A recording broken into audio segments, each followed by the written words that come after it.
believe with all the light that's coming on now, we'll probably have a different election process down the road. Anyway, that was Creed Fisher, the place called USA we let in with. Now, oh boy, I'll tell you what, we got a mess. We got a mess down in Georgia.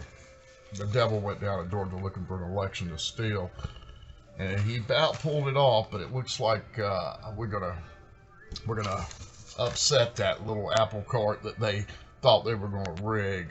There were suitcases found with votes on video. I mean, this is on video, so the mainstream media eventually is going to have to cave. How long can you be weaponized against the citizens that you supposedly broadcast the news to? It's pretty sad. They didn't even cover Trump's 45-minute address to the nation the other day, which was really, really shocking to me. I mean, nobody really covered it. And they haven't covered any of the public hearings that are going on, and they're going on whether they want to believe it or not. So this election fraud is coming out. Wow. Let's see what else we got here. You notice something else that you gotta keep in mind. The media has yet to rebuke anything that Trump said, or pretty much anything Sidney Powell or Rudy Giuliani said. They're just saying it's fake, but they're not showing us how they determine that. They're just that's their agenda.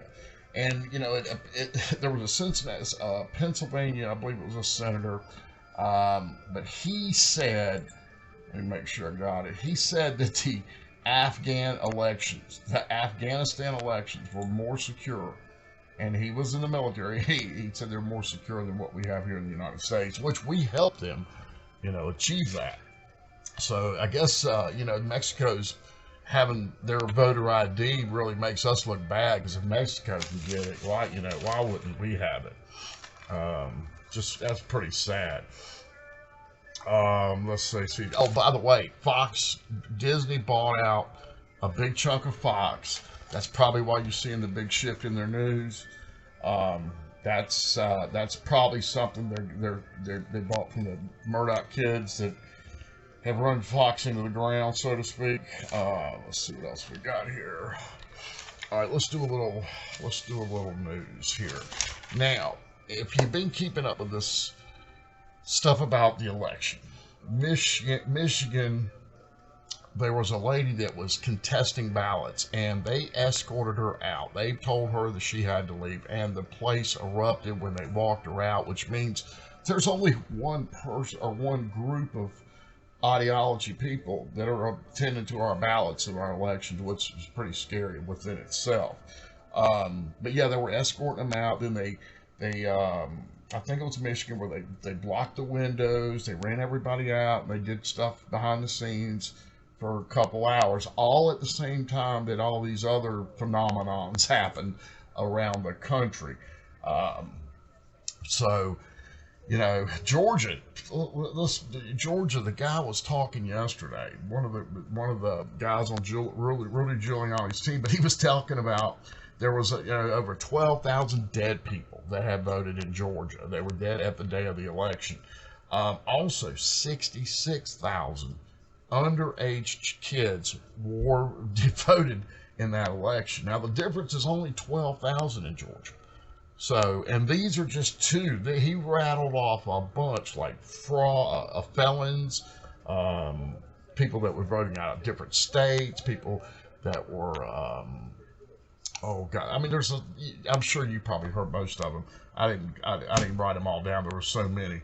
But I tell you what, when you're asking people that are trying to challenge votes to leave, then we've got a serious problem. And the pipe burst, that's what the big story was down in Georgia, why they had to stop counting votes. Well, turns out the building that they were in, the pipe didn't bust. That was just a little cover story to get everybody out so they could bring them suitcases full of ballots in and run them through the process. And these machines take 3,000 votes an hour. They were running multiple machines, so it was about 3.5 hours. Do the math. That's the margin of victory by a long shot. So Michigan and Georgia are horrible. Now Pennsylvania, this was a good one. I watched pretty much all this one. One of the truck drivers that was working as a subcontractor for the United States Postal System did the same route every day. Nothing changed, nothing varied. He went to Bethpage. He went from Lancaster, Pennsylvania to Bethpage, picked up, drove to Harrisburg, Pennsylvania, and then back to Lancaster. That was his route every day. He used the same trailer every day. So his routine was spot on. And they track these drivers pretty strongly. So you got time stamps and all that. Well, anyway, he gets up to Bethpage, Bethpage. And he gets there and he picks up the load. They load 2 pallets of ballots that were already filled out, already addressed, ready to go. This was October 21st. He drove them to, where was it, Harrisburg. They told him that he could not unload. He had to go back to Lancaster, which didn't make sense. It's never happened, yada, yada, yada. Well, he was there for 6 hours waiting, and for some reason they wouldn't give him a ticket. They wouldn't stamp that he was there. So he just drove back to Lancaster, parked his trailer, did his normal routine, and went home. Didn't think a whole lot of it, but he did see those ballots that he estimated there could have been anywhere from 200,000 to 250,000 votes, ballots. And he went the next morning to pick up his trailer, and the trailer is gone. It has disappeared. And it still hadn't been found to this day. Now, I'm sure they probably changed the markings on the trailers by now, but that's pretty sad in itself. So they were actually saying that people were vacationing in Bethpage, Pennsylvania. 225,000 people in Bethpage were visiting from Pennsylvania to Bethpage, and they decided to vote and then went back home. So that doesn't hold any water right there. What else we got? We talked about the trailer. Oh, let's see. I told you about Disney buying up Fox. That's kind of why their ratings and their news projections are way off like they used to be. Now, this was an interesting story that I stumbled upon last week, and I'm still trying to confirm it, but I'm getting more. Sounded last night, I got a little more confirmation. But Gino Haspel, the CIA director, was actually in Germany when this place, Dominion Place, or something, one of those, the place where the data was going to, was seized. There was a gun battle, and her bodyguard, or whatever you want to call it, fought back. She was wounded, and now she's being, she's singing, from what I'm understanding. Now, some other stuff that kind of makes me laugh. Joe Biden, Basement Joe. Now, he stumbled at the playing with his dog, and it appears he hurt his ankle. So he's wearing a boot. Or, I think, he's wearing a monitor, and the boot's covered it up. Now, there was also a report, and this one I do believe is true, but George Soros supposedly died back in July of this year. But he cloned himself, or body doubles, whatever you want to use.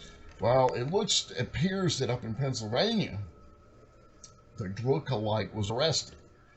Don't know for sure. There's not any media coverage on this, so I'm really not sure. But I do know for a fact that the pedophile ring in the Netherlands was hit pretty hard in the past few days. And it appears that General Flynn is heading some of these, he's not on the ground, but he is orchestrating a lot of this. Because he knows where a lot of the bodies are buried. There was a big arrest in Hawaii. People are saying it was Obama. Can't confirm it. No, the only thing I've seen it on was a couple Canadian sites and a couple Mexican sites. So, if he's good down in Gitmo, great. But if not, he'll be there soon enough. So, just want to let you know that tomorrow's rally down in Georgia is huge. President Trump's going to be down there. But with what's unfolding today and yesterday in Georgia, it's out there now. The evidence is out there. All you got to do is look. Now, the media's not going to show it to you. You got to go look for it yourself. They're still trying to cover it up. I'm guessing by the end of the weekend it's going to probably break. I'm thinking maybe even tomorrow after this rally, and they see how many people show up and they say, oh shit. And I'm hoping that a bunch of these people go and hang out in front of CNN and kind of harass them a little bit, because I'm telling you, they've been lying to us for a long time.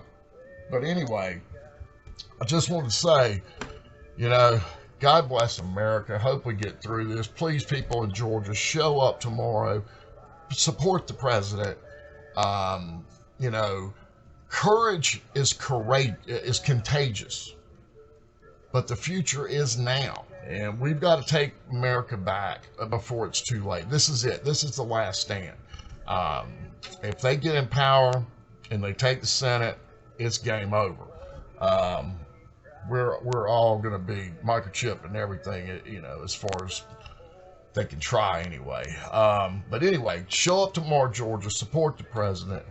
God bless America, and God bless the USA.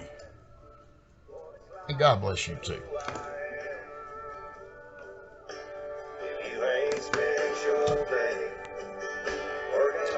We'll talk very soon on the next episode of GD3.